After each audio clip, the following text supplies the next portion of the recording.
சிறந்த பரிகாரம். சனி கிரகத்தின் பாதிப்பிலிருந்து தப்பிக்க ஒரு சித்தர் எளிய பரிகாரம் ஒன்றை சொல்லியுள்ளார்.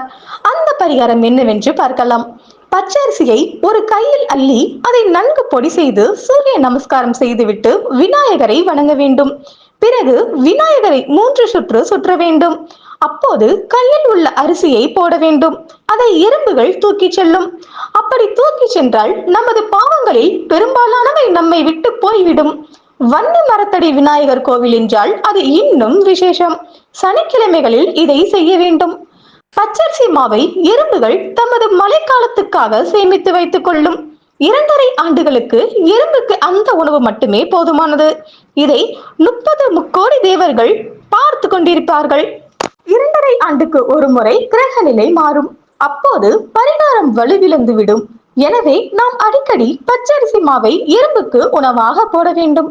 ஒரு எறும்பு சாப்பிட்டால் 108 ஏழைகள் சாப்பிட்டதற்கு சமமாம்.